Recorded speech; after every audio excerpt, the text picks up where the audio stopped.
All right, Unit 6 is on the Byzantine Empire. If you remember at the end of Unit 5, Rome was having all those problems, so they divided into two separate empires. And the western half stayed the Roman Empire, the eastern half becomes the Byzantine Empire.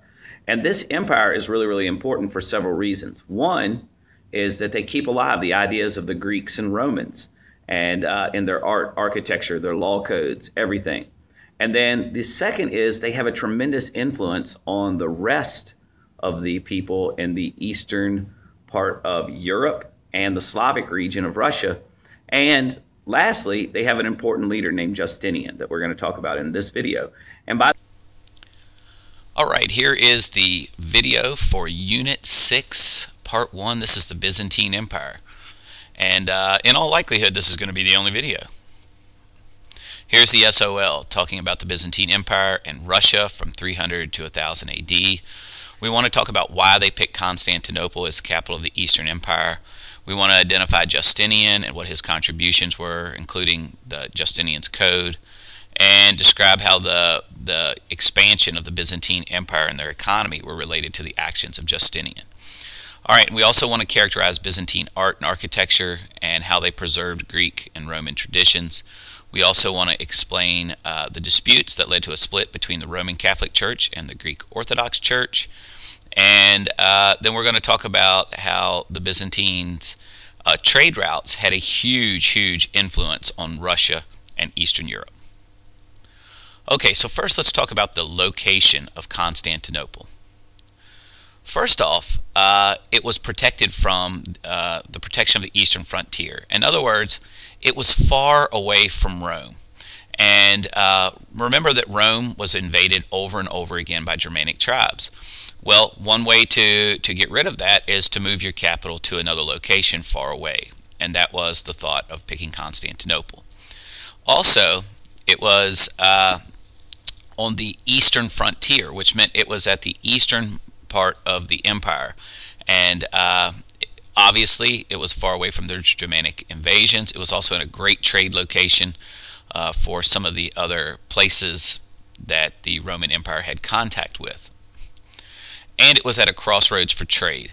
By controlling Constantinople, the Romans could control trade into the Aegean Sea and up into the Black Sea. And this allowed them to sort of control trade in the region. Then the other thing was it was easily fortified.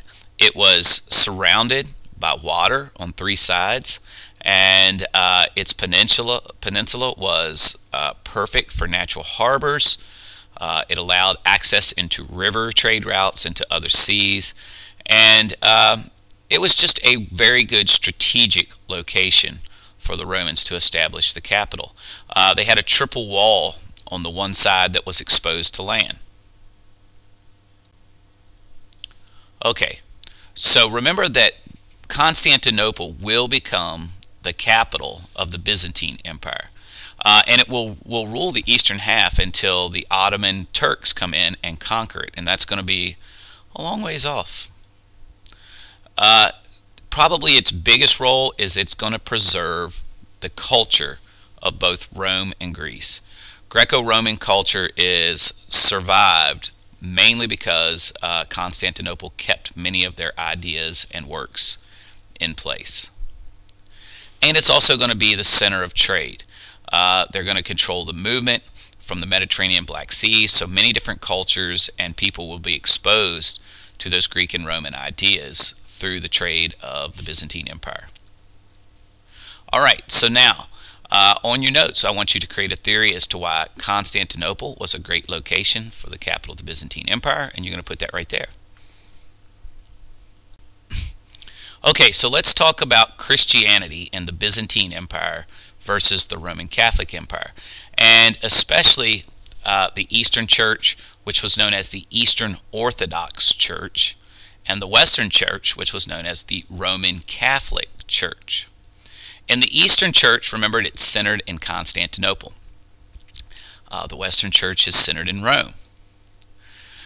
Remember that the Eastern Church was close to the capital whereas the Western Church was now further away from Constantinople, and so it didn't have quite the influence with the Byzantine Empire. In the Eastern Orthodox Church, they used the Greek language, and it becomes the primary language of the Orthodox Church. The Roman Catholic Church, still to this day, uses Latin. So Latin is the base language. Okay, the head of the Eastern Orthodox Church was called the Patriarch, and the head of the Western Church was called the Pope. Priests in the Eastern Orthodox Church were allowed to marry. Priests in the Roman Catholic Church are expected to remain celibate. Okay, so now the Eastern Orthodox Church does not allow icons. Now, what's an icon? An icon is a religious symbol. It could be the cross. It could be statues. It could be paintings, anything that represents something else.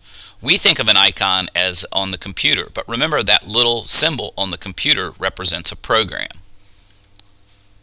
Okay, so the Eastern Church did not allow any icons at first. Eventually, they're going to allow paintings and the cross.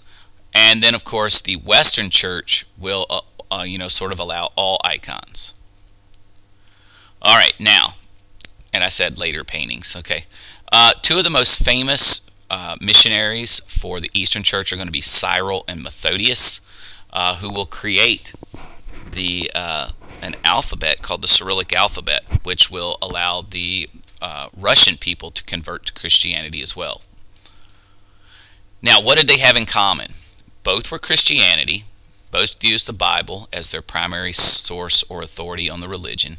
Both had monasteries, and both had missionaries. The monasteries trained the monks and nuns, and the missionaries were those sent to spread the Christian religion.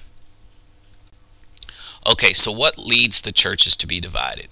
First off, there were several disputes about whether the Pope or the Patriarch had authority in the church.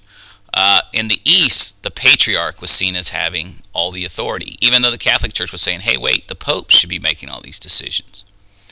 And then practice such as celibacy became very, very popular in the West, whereas Eastern Orthodox priests were allowed to marry. So this was another big difference between the two churches. And then probably the biggest debate is over the icons. Remember, the Western Church wanted to allow all icons, saying they were just reminders of gods. The Eastern Church said no, they were false idols and we shouldn't have them. But what you're going to get because of all these disputes is going to be a division in the church. The final nail in the coffin is going to be when the Catholic Church recognizes a leader of the Frankish people known as Charlemagne as the Holy Roman Emperor. That's going to be the last straw, and the Eastern Church and the Western Church will divide. There's your rip. They'll become two separate churches.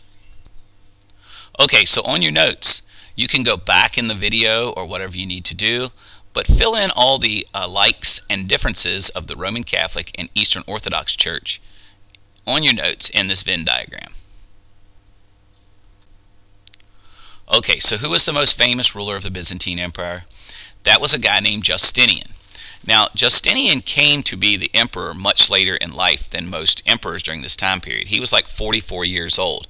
He was known as the emperor that never sleeps because he created a great deal of accomplishments in a short period of time. Now, he was married to a beautiful woman named Theodora, who was an actress, and she was really, really interesting because this was a true love story. Back then, so many marriages were arranged, these two actually were in love with each other, which was sort of unusual. Now, Theodora did some things herself. She talked her husband into improving women's rights. She probably saved his empire right at the beginning. There was a tax rebellion that started in a gladiatorial fight and led to a riot. And they were right outside the palace doors, and all of Justinian's men were like, hey, we need to, get out of here before these people kill us. And Theodora basically said, no, if you leave now, then your rule is over. You need to do something. So he sent out his soldiers. They killed 30,000 of the rioters in the street, and his rule was never challenged again. Now, what is he probably most famous for? First, his code. He had a legal scholar named Tribonian put together all of the Roman laws. This codification of Roman law, known as Justinian's Code, will have a tremendous impact on the European legal codes. Also, he will reconquer most of the territory that the Romans lost. One of his top generals, General Belisarius, will accomplish this. Unfortunately, they don't keep it after Justinian dies. The big other thing that he does is he leads the Byzantine Empire in its expansion of trade and the empire. Okay, so in this box, describe how Justinian and Theodora changed the Byzantine Empire and why Justinian was known as the emperor that never sleeps. One thing I forgot to point out with Theodora and improving women's rights is women were now allowed to own property that they brought into a marriage, which wasn't allowed before that.